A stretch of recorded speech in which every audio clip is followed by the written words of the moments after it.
Tarzan Leão é do Rio Grande do Norte, mas também paracatuense de coração. Escritor com 7 livros publicados e se encaminhando para o 8º, conversou com a nossa equipe de reportagens sobre sua trajetória, hábitos e sonhos. E nós estamos aqui em uma biblioteca particular na casa do Tarzan Leão, esse escritor que abriu as portas aqui para receber a equipe do TVP Notícias, que estava conversando com a gente aqui antes e disse um pouco da trajetória de sucesso de Tarzan, desde lá do Rio Grande do Norte até chegar a Paracatu, não é mesmo, Tarzan? Eu não sei se é de sucesso, mas é uma carreira assim. Eu sou muito feliz, sou muito contente de ser aquilo que eu sempre sonhei ser, que era escrever, né, contar histórias desde muito criança.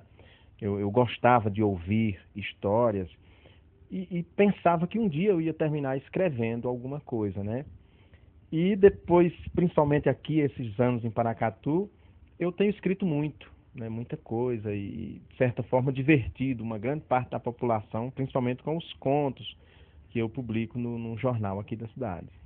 Agora, Tarzan, conta um pouco pra gente como que foi escrever o primeiro livro seu, que você disse que escreveu até nessa antiga máquina de datilografia aqui. Como é que foi escrever? De onde surgiu? Porque você disse que não tem aquela certa inspiração, é ideias que aparecem. Então, de onde surgiu essa ideia do primeiro livro?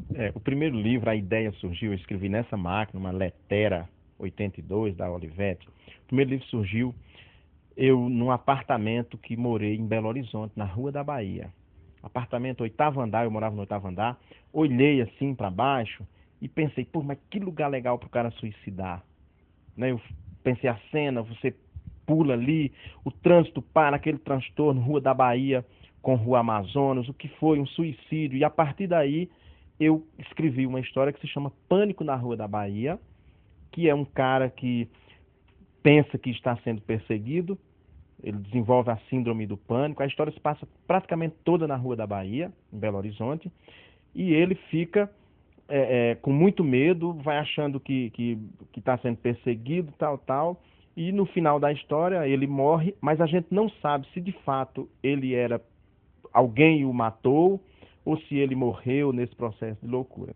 Agora, são personagens fictícios, mas existe algum livro do Tarzan Leão que tem como personagem principal o próprio Tarzan Leão? Olha, verás que um filho teu não foge à luta. Não é que vamos dizer assim, não é que eu sou o personagem desse livro. Esse livro, ele não é uma biografia. Eu pego um fato real que aconteceu na minha vida e a partir daí eu conto uma história. Então eu costumo dizer o seguinte: essa era a biografia que eu poderia ter tido.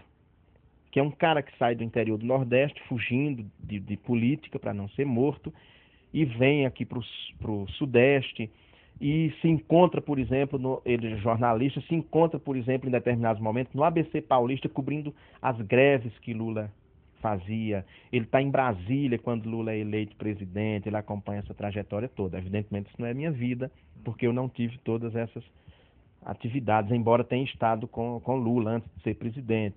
O escritor também falou sobre os contos escritos que transparecem o desejo mimétrico.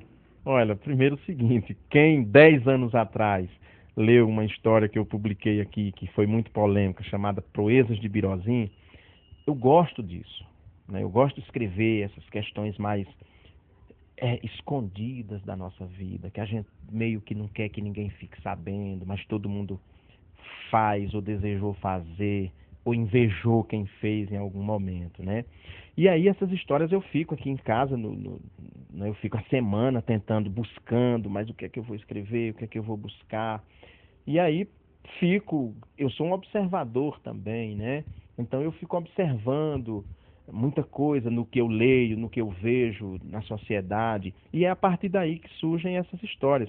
Mas eu até diria o seguinte, na verdade a grande inspiração para escrever esses contos é uma obrigação que eu tenho, que eu assumi com o jornal, de todo domingo entregar um conto pronto. Para quem pensa que a fonte de inspiração do escritor é a biblioteca montada por ele em sua casa, se enganou. Tarzan escreve seus contos para um jornal local na cozinha. O porquê, ele explica. Chega no domingo, eu sento e escrevo da forma mais louca possível, porque eu escrevo na minha cozinha, sentado numa cadeirinha de praia, com o notebook nas pernas, nas coxas, né? Enquanto eu estou cozinhando, que sou eu que cozinho aqui, tá a panela no fogo e tá a máquina lavando roupa. Então, às vezes, é um tanquinho, não tem máquina, então é um tanquinho, eu tenho que fazer na mão, ajudar na mão. Mas, às vezes, eu deixo a água ligada tal, e estou escrevendo, aí Ana olha para mim, tá vendo, não dou conta, por isso que a água daqui é cara demais, você esqueceu a torneira ligada, fica escrevendo, eu corro, largo o notebook, corro lá, fecho a torneira. É assim que eu escrevo essas histórias, então de uma forma muito louca. Quando termino de escrever, eu não sei o que eu escrevi. Tarzan falou à nossa equipe de reportagens da emoção de saber que contribui para a literatura paracatuense e ainda deixou uma mensagem para a juventude. Muito feliz por estar dando essa contribuição. Tudo que eu sou, João Paulo, e que eu consegui foi através da leitura, do estudo. Eu sempre li, principalmente nos últimos 25 anos, eu tenho lido muito, mas é muito mesmo. Financeiramente eu nunca ganhei nada com literatura, né? Literalmente nada. Financeiramente não.